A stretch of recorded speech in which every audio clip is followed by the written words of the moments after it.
Oigan, hoy tengo problemas tecnológicos otra vez. Se me fue el internet. Ok.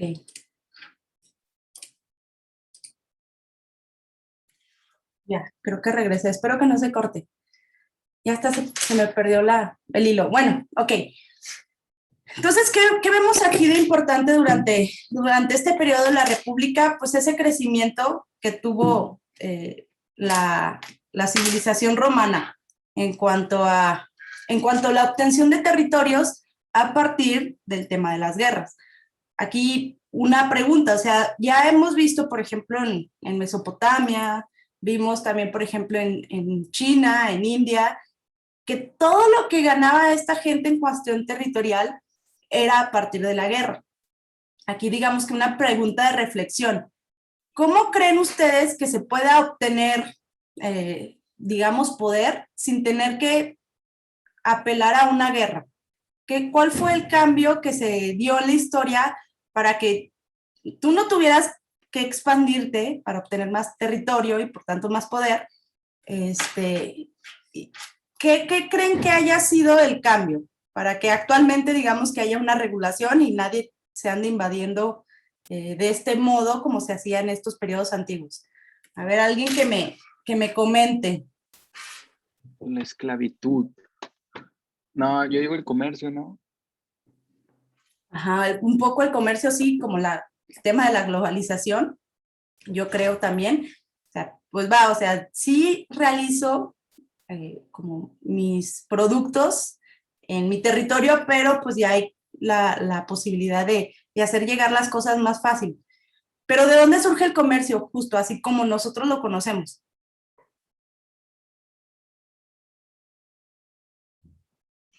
Bueno, está muy ambigua esa pregunta.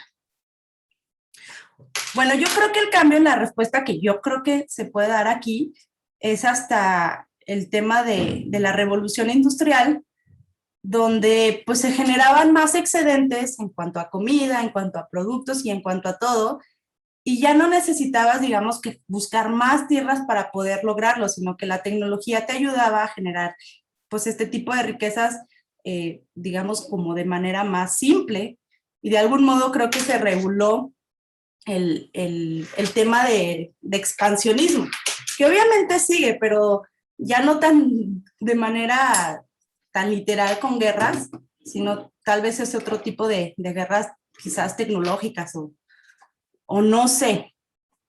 Pero bueno, continuamos. Luego, durante este periodo de la República, estoy batallando hoy con la compu. Bien. Hubo un cambio en la forma de gobierno. A ver, alguien que me diga, ¿cómo es un sistema republicano de gobierno? Ya vimos el monárquico, ¿cómo es un sistema de república? Nosotros vivimos en una, ¿cómo funciona?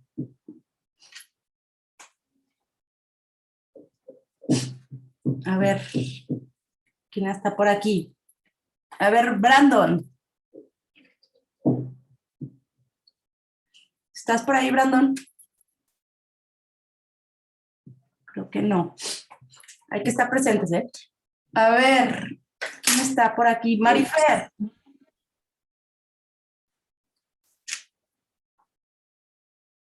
¿Cómo es un sistema de gobierno, Marifer, a partir de la República?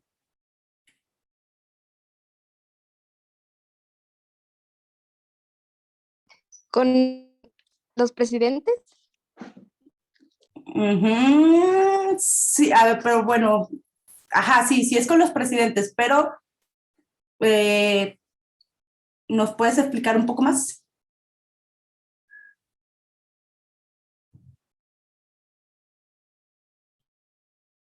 Pues tiene que haber democracia, ¿no? Exacto, ok, sí. Normalmente en un sistema, por ejemplo, republicano, la clave para que funcione eso es que los poderes se dividen. Vaya, ya no es el rey como el único que tiene el poder de decidir, sino en un sistema republicano, por ejemplo, en México, existen 3 poderes de gobierno: el ejecutivo, legislativo y judicial, ¿no? Entonces, ¿qué genera que haya esta división de poderes? Que no todo el poder político se concentra en una sola persona, sino aquí se divide, pues sí, en 3 poderes que, pues al final van a tomar las decisiones de lo que sucede en este caso, en este país. Entonces, este sistema republicano de gobierno surge de aquí de los romanos, porque ellos pasaron pues de este sistema de gobierno monárquico, de los reyes, a un sistema republicano. ¿Por qué se hace este cambio? Esta gente empezó a decir, ok, el sistema de reyes, pues tal vez no funciona tanto, porque que todo el poder se concentre en una figura, pues deja como a toda la población como fuera de las decisiones. Entonces, pues no es tan cómodo que si tú eres parte de una sociedad y que vives en un territorio, pues no tengas como injerencia ni voz ni voto en cuanto a nada. Entonces, pues estas gentes, estas civilizaciones dicen, vamos a crear este sistema de gobierno donde todo sea como, digamos, más equitativo y más justo.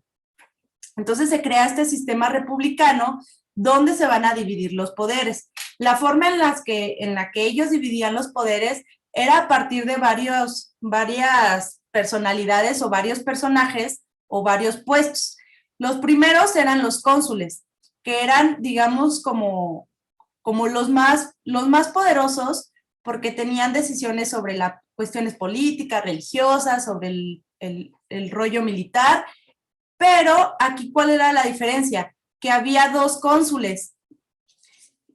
Ya no era solo uno. ¿Por qué? Porque decían, si hay solo uno, va a querer gobernar el todo. Entonces hay que poner 2 figuras de cónsules para que esos cónsules puedan tener el poder, pero no absoluto. Aparte está dividido y de todas maneras va a haber otras figuras que van a regular que no todo el poder caiga sobre una sola persona. Van a estar, por ejemplo, los pretores, que yo digo que su equivalente actualmente son como el poder judicial, magistrados, jueces, los llamados pretores en ese entonces. Y luego teníamos a los ediles, que eran como los jefes de gobierno, por así decirlo. Y luego tenemos a los cuestores, que eran como los contadores, que eran los que administraban ahí el recurso. Y los censores, que se encargaban, pues como su palabra lo dice, de vigilar pues toda la cuestión del pueblo, cuánta gente había, cuáles eran sus costumbres, etcétera. Entonces, a partir de que había estas figuras o estos nuevos puestos en las cuestiones políticas, pues el poder político ya no solamente se concentraba en una persona llamada el rey. Pero ¿qué pasaba? ¿Qué pasaba con este sistema de gobierno dado a partir de esta división de poderes? Ahí, digamos que la democracia o la república tiene un gran enemigo y nosotros, digamos, como república lo vivimos día a día. ¿Alguien sabe cuál es ese gran enemigo de la república o de la democracia? A ver, alguien que me diga cuál es, digamos, ahorita con el tema de López Obrador, ¿qué es lo que López Obrador siempre está atacando? Que dice, no, es que en este país está muy lleno de la corrupción. Exacto, de corrupción. Ese es el gran problema de un sistema político que está dividido en varios poderes y que hay mucha gente implicada, es que tiende a la corrupción. ¿Por qué? Porque si todos, digamos, somos seres corruptibles, se me fue la palabra. Bueno, podemos tender a la corrupción si hay un poco de poder. Digamos que está como en la naturaleza. Puedes que lo hagas o no, ¿no? Eso ya es cuestión de moralidad. Pero, digamos que si la gente que tiene un poco de poder, pues dice, ok, me puedo quedar, digamos, como que todos los beneficios al tener el poder y no, pues no repartirlo, ¿no? Justo ese tema de la corrupción pasa desde los romanos, que cada uno de estos censores, de los ediles, de la gente del Senado, pues cada quien veía por sus intereses y por sí mismo. Y pues se tendía a que todo este rollo pues se generara la corrupción, ¿no? Como también había tema de voto, pues entonces la gente ahí pues medio compraba el voto desde ese entonces y pues se generaba todo este rollo de la corrupción.